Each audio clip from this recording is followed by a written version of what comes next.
Joining us on another wrestling podcast today is one of the most iconic characters in all of professional wrestling.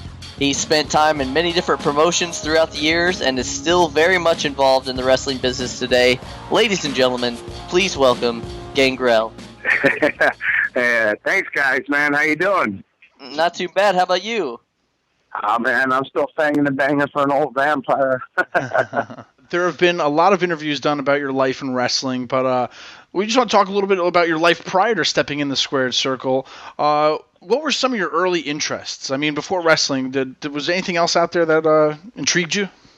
Well, prior to wrestling, well, I started at 17, so we're going to have to go back. I grew up in a really rough neighborhood, and you know, this is going to sound funny, but I wanted to be a preacher or play pro football. So I gave sermons every other Sunday at church, and you know, and I was playing football, and I was really good at football. I had the high schools, everybody trying to get me to change my addresses and move me out, but then unfortunately, I broke my neck playing football, and it all went the other direction. So that was my whole life up to then was football. And at 13, I broke my neck, and then I turned into a really bad kid. I had no more interests. I was out doing bad things, making babies, doing all kinds of stuff. Sure. And man, at 16, I saw this thing, I'll be a pro wrestler, whatever. At 17, I went up there, talked to him, and I've been wrestling ever since. Nice. Now, you were trained by Boris Malenko, and I think that your training back then was probably a little bit different than what it is today. Can you talk to us a little bit about your training? Yeah, well, I trained with Malenko, and then on Sundays I trained with Gotch, you know, for original UWF. So Malenko's training was more about foundation. He gave you a foundation that you can go to any country and anywhere and work with somebody without speaking a word to them. You know, I get in locker rooms today, and I'm out there every weekend. I'm blessed. I love pro wrestling. I love the wrestling fans. I thank God every day that I'm able to be a part of such a great business. And but I get out there and I see these kids calling 1,000 things in the locker rooms, all these crazy spots, and to get out there. But when we trained, you know, you had to be able to hit the ropes or not hit the ropes. You had to be able to wrestle in the center of the ring for 20, 30 minutes before you ever even thought about hitting the ropes, you know. Mm-hmm. Sure. And I miss that. I miss that about wrestling, but I think, you know, it comes back around. Some of the other stuff, you see some of the guys finally getting back around to it. Sure. Now, Gangrel, early on in your career, you were part of a tag team called the Black Hearts. Which did you enjoy more, singles or tag team wrestling? Tag teams are fun if you can get along with your partner. You know. Sure. Yeah.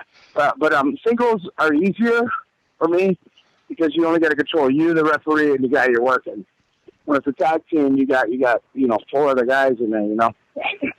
4 other guys in there, and it gets a little rough, and it starts going crazy and trying to pull it under control. So the singles are easier, but tag teams are a heck of a lot more fun, and you get to do so much more stuff in a tag team match, and it's just I prefer tag teams as long as you have the right partner, you know, and you're doing the right things. You know. Sure. All right. Now, we have a fan question from Jeff Knapp. He's sent one in to us, and he asks, when you first started wrestling, you spent some time in several different territories. What are some of your favorite memories from Stampede Wrestling, All Japan, and USWA? Over the top of it, huh? Well, Stampede, working with the likes of Eddie Boy Smith and Owen Hart and all them, that was really great. And USWA, Jerry Lawler was nothing but kind to me. I went for WWF tryout. And he said, "Hey, kid, we could use you in Memphis. Do you want to go to Memphis?" And I went to Memphis, and was working with Lawler. I had to learn how to rework. I was in All Japan in Puerto Rico. We were killing each other down there, and you know, we're across the water. So when I got to Memphis, I had to learn how to reprogram myself and actually learn what I was taught originally by Boris and work. But you know, so working with Lawler was awesome in Memphis. Sure. Now, you spent a lot of time in WWE prior to getting your big break as Gangrel. What was the process like, and how much time passed between when you pitched that idea to when it actually happened? Well, Well, in '89, '90, I started working as a vampire in Puerto Rico. I went down. I was watching the movie The Lost Boys, and I said to Luna, I said, it'd be pretty cool to wrestle as a vampire. She goes, oh, yeah, that would be. I go, oh, you can't do that for wrestling. That would work. And she kept saying, yeah, you can. Puerto Rico was the first one to pick that idea up. And from Puerto Rico, '89, '90, I had always worked for WWE since '88, '87, '88. I've done jobs for them. I've always got some kind of paycheck from those guys the whole time. And I was always telling them about it, but they said they didn't get it. They didn't understand. They didn't think it would work. And then, so I've been pushing it since since '89, I guess. I pushed it for, to them talking about a vampire thing. And then I didn't get hired as a vampire until '98.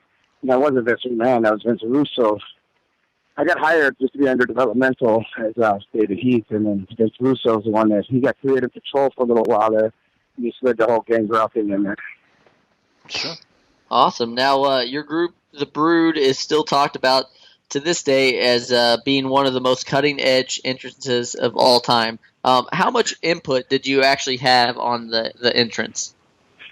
On the entrance, Vince Russo came up with a lot of the entrance. He's a big Kiss fan and stuff like that. They already had that, the lift and the Ring of Fire and all that else. What I came up with was the, drinking the chalice and the spraying of the blood, and that was like more of a tribute to Gene Simmons out of Kiss, But Vince Russo came up with all that. I'm going to give him that, that whole thing.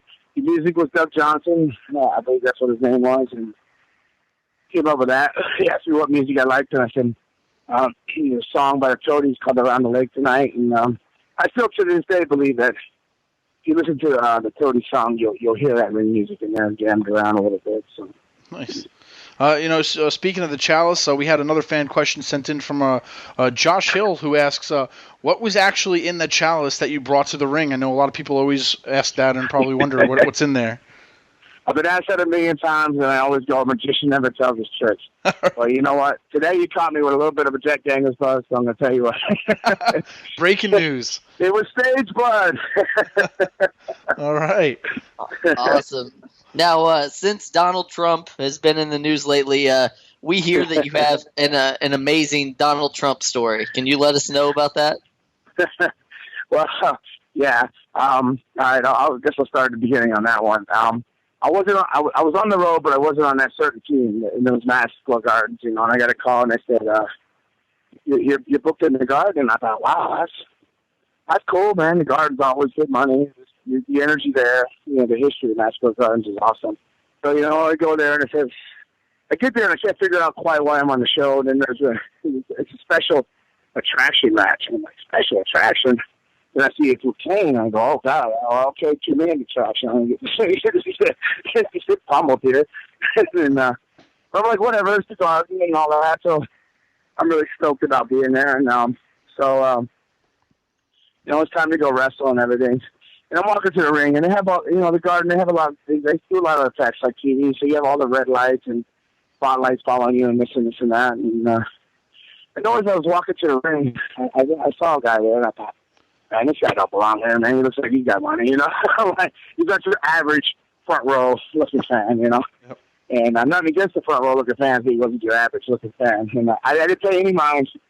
I just went up to the steps, and when I got up there, I went to go to the blood, and I could hear the crowd really, really into it. I thought, oh man, this is the Garden. This is cool. The people are into it. They really want to see the blood. They're pumping my ego there, and so I go to drink it down, and I hear them getting louder. I mean, when I go to spray it, they're like erupting, and so I sprayed it harder than I ever sprayed it in my life. I just dumped it, all the blood. And I guess it turns out that that was Donald Trump, and he was there, and the fans were trying to tell him to move back. So he didn't want to be in touch, so all he did was move forward. So he pushed forward right to the barrier on him, and I think it was Marla Maple. Whatever, they got soaked. I just soaked them all with the blood, And then, the bigger rib was like when I came back, they're like, "Oh, they're just getting out of here." I had no idea. So we were just talking about all the the crew guys, the pyro guys. They're all high fiving me, going, man, you spin on Donald Trump. I go, Donald who?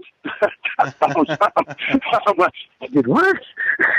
They go, yeah. And then, so they were all like, oh, yeah, man, that was cool. That was awesome. So then I get back there, and, I got office people telling me, like, oh, Vince isn't happy, like, all this stuff. I'm like, what?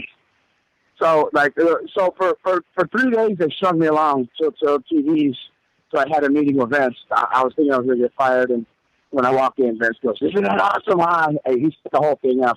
I wasn't even on that show. He gave him tickets to added me onto the show, knowing that I'm just a robot. Just I'm going to go out there and spray with blood, just everything else. So if he becomes president, I guess he's not probably going to spit all over him at one point. Sure. Now, Gangrel, in an era of many different characters, why do you think Gangrel, the character, resonated with so many fans? Oh, well, I don't know. I mean, just vampires and stuff like that have always been cool. I mean, I asked why Twilight or why was the Lost Boys such an iconic thing. I think it was just timing, the ring music. I mean, the entrance. I mean, bottom line, the music, the fire, the entrance. I mean, that's if you go in each convention or anywhere I go, people come up and say, "I was the best entrance." So I think the entrance, and Steve Austin once asked me, "What do you like about your music in the entrance?" I go, "I can walk to it." He goes, "Exactly."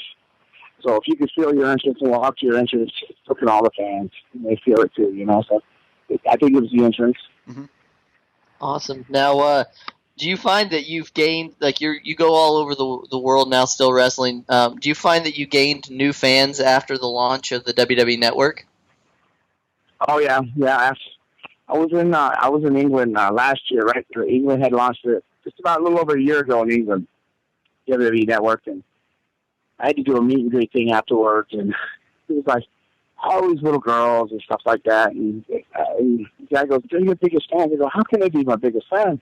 I mean, they're like 10 years old." He goes, "WWE Network is all they do is watch the network, and you're the guy they love." So yeah, the network has it's fun. I think it's helped me tremendously because I'm slammed every weekend. I'm blessed with bookings and constantly working and I believe the network's a big contributor to that.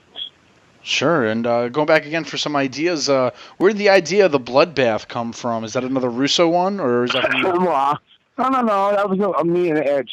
All right. Me and Adam thing. We both watched Blade about the same time. And if you watch one of the beginning scenes in Blade, they're in this meat house, and it's like a big rave, and then the lights go off, and the music goes crazy, and starts flashing, and it says bloodbath. We go, "Oh, that's pretty cool. We're going to steal that." Yeah, that's where that came from. All right.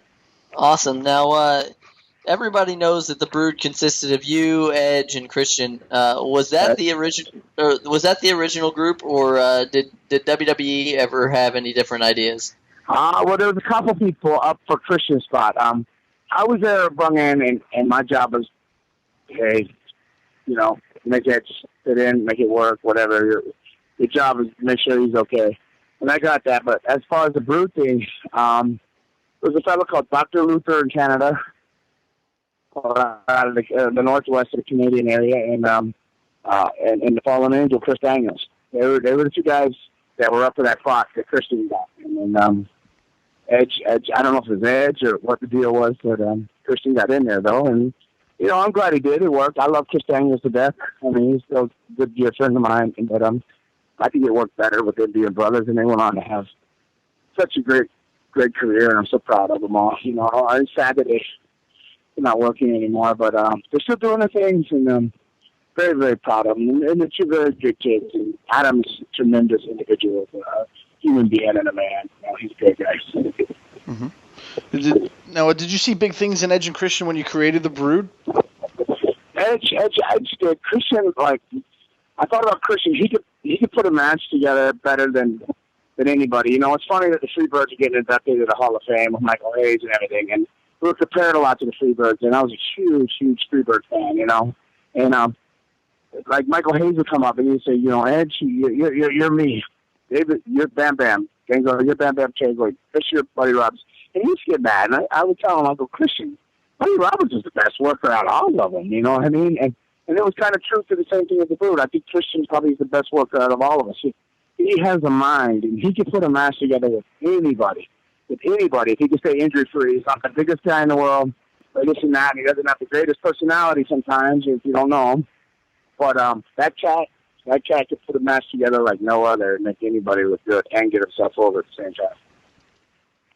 Now, we've got another fan question. A lot of people wanted to talk to you. This one comes from John Wayne Humphreys. He wants to know, do you still rock out to the Brood theme? Of course I do. I still use it once in a while on some shows. I have a different song, but it's very, very similar. But yeah, I mean, how could he not? I mean, that like I said, you asked me what made me think that I was so memorable with the fans, and it's that music. I'm a mark for that music too. I love it. I mean, it's in my head. I hear it, and I automatically want to start walking, getting that little sway, and heading to the ring. You know, absolutely. Sure. And coming down to it, what are your thoughts on other wrestlers trying to use a vampire gimmick today? I mean, they say flattery is a sincere form. Imitation is it's a flattery. It's a sincere form of flattery, but I don't know. It's a tough thing. It's cool, but I wouldn't have thought much of it, but I've seen him come and go, and I think because WWE was so hot in 98, 99, 2000 that it's made it almost near, like, I don't want to say impossible, but it's a very hard task to come up with the way, because they were just so branded, and with that insurance and everything I had, it just and it was like a perfect storm. It was like, it's just a perfect storm of things that came together, and it just happened to work. Nobody wanted that character to work. Mr. Man didn't want a vampire character. They never thought it would go anywhere. He himself came up to me and said, I don't know what these people see in this thing, but it seems to be getting over. I think it was just a perfect storm. And my first original thought was that would never work in wrestling. I still think that would, but I just happened to fall into a perfect storm at a perfect time in pro wrestling that it worked, Sure. Well, Gangrel, we want to thank you so much for joining us today, but where can the fans keep up with you and everything you're doing these days? I'm on Facebook a lot, Gangrel David Heath. I'm pretty sure in my Instagram is Gangrel13 or Gangrel David Heath on Twitter. One or the other, it's all the same. But Gangrel David Heath on Facebook. I'm always on there floating around, probably too much, probably tying up people's timelines. They were getting hot at me, putting up story stuff, but I'm always out there.